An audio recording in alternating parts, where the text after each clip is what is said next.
Bonsoir. Alors c'est votre seconde rencontre en fraternité de maison ce soir et j'espère que votre semaine s'est bien déroulée dans la lumière de l'Esprit Saint. Vous avez pu vous inspirer de l'appel de Saint Jean qui demandait de préparer les chemins du Seigneur. Alors ce soir nous écoutons la Vierge Marie. Alors d'abord, qui est-elle ? Eh bien, Marie appartient au peuple des humbles, ces habitants de la Judée et de la Galilée qui sont restés fidèles à la foi de leur Père. Ce sont des personnes modestes. Elles prient avec cœur, généralement dans leur maison, mais elles se retrouvent aussi à la synagogue, par exemple pour le Shabbat. Et au fond, elles n'intéressent pas grand monde, car elles vivent une vie assez rurale, assez ordinaire. Et face au pouvoir romain, assez dur, elles se font bien sûr discrètes. Et pourtant, c'est à la porte de Marie que Dieu frappe pour annoncer son désir de nous sauver. Et c'est dans une maison très simple de Nazareth que l'ange Gabriel vient visiter cette jeune fille qui doit avoir environ 15 ans. Elle est promise en mariage à un homme juste, il s'appelle Joseph, il est charpentier, c'est un honnête métier, et leurs familles ont déjà scellé un accord réciproque lors de la cérémonie des fiançailles, mais ces fiancés ne mènent pas encore une vie commune. Or, c'est bien à elle que la Vierge Marie, que l'ange Gabriel va demander de porter en son sein un enfant, et l'enfant du miracle parce qu'elle est bien vierge. Étonnant. Mais Dieu est Dieu et peut tout. Lui qui a créé le monde peut donner un enfant à une jeune fille vierge. Quel mystère cependant. Et on le nomme ce mystère le mystère de l'incarnation. Donc la venue de Dieu dans la chair, dans le sein d'une femme toute jeune. Alors, cependant, pour cette rencontre de ce jour et notre fraternité, ce n'est pas l'évangile de l'Annonciation que nous méditons, car nous l'entendrons la semaine prochaine. Mais cet événement est le prélude de la visitation de Marie à sa cousine Élisabeth. Ce jour-là, Marie offre sa plus belle prière qu'on appelle le Magnificat. Et cette prière sera donnée en guise de psaume pour la messe du 3e dimanche de l'Avent. Et c'est pour cela que ce soir, vous l'avez comme texte de méditation entre vous. Alors Marie, vous savez, a appris que sa cousine Élisabeth est enceinte. C'est l'ange Gabriel qui lui a dit. Elle part en hâte l'aider à En-Karen, c'est un village qui est situé un petit peu à l'ouest de Jérusalem. Et à son arrivée, la joie éclate. Elle s'embrasse, elle se retrouve, Marie est bénie entre toutes les femmes, dit le texte, et elle fait monter vers Dieu ce Magnificat. Elle puise pour ça dans sa tradition juive les mots prononcés par d'autres femmes, notamment Sarah, Rebecca, Anne, et elle en fait sa propre prière. Elle a sa mémoire qu'elle utilise pour ça, et c'est vers Dieu Sauveur que Marie prie. Tout son être participe à cette prière.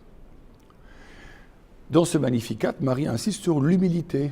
Elle est totalement reconnaissante pour la grâce reçue. Elle est pleine de grâce, dit l'évangile de Luc. L'expression utilisée par l'ange Gabriel est kékaritomene, elle est graciée. Et déjà, ce mot est un prélude au dogme de l'Immaculée Conception. Rien ne tâche le cœur de Marie. Et dès les premiers siècles chrétiens, d'ailleurs, les fidèles la reconnaîtront bénie et mettront en pratique cette parole. Toutes les générations te diront bienheureuse. Cependant, Marie reste à sa place. Aussi peut-elle dire « Dieu s'est penché sur son humble servante ». Marie connaît le sens du service. À Nazareth, sûrement, on ne chôme pas. Tous les jours, on se lève tôt, on œuvre pour les tâches ménagères.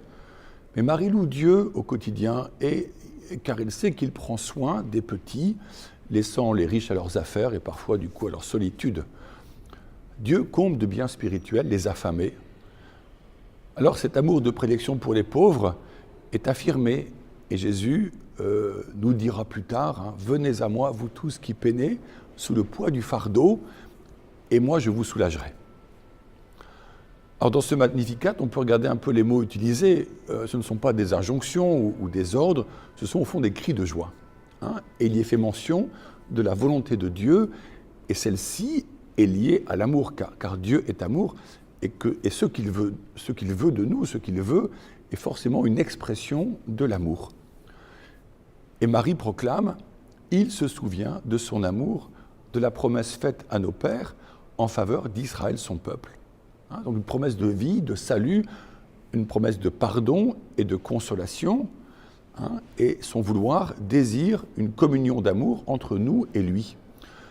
Et comme elle existe au fond dans le sein même de Dieu, trinitaire, entre le Père, le Fils et l'Esprit Saint. Et la Vierge Marie, dans ce Magnificat, nous est donnée comme mère, mais surtout comme modèle de disciple de Jésus qui met sa confiance en lui. Avec Marie, eh bien, nous marchons vers Noël ces prochains jours, et je vous encourage à prier le chapelet, en tout cas une partie chaque jour. Alors ce soir, en fraternité, nous vous proposons de partager maintenant sur 2 questions. D'abord, il est dit « Dieu comble de bien les affamés ». Aussi, la question est la suivante. De quoi ai-je vraiment faim ? Quelle est ma faim ? Qu'est-ce que je désire demander à Dieu ? Et la seconde part de cette observation, nous voyons Marie vivre un moment d'intense joie. Saint Paul nous dit d'ailleurs de demeurer sans cesse dans la joie. Alors, ce n'est pas simple parce que la vie, les conditions de vie parfois sont éprouvantes, mais comment puis-je choisir la joie ? Alors je vous souhaite une très belle soirée pour cette 2e rencontre. Il y en aura une 3e à laquelle vous pouvez bien sûr inviter des amis, des voisins, et nous marchons ensemble ainsi vers Noël.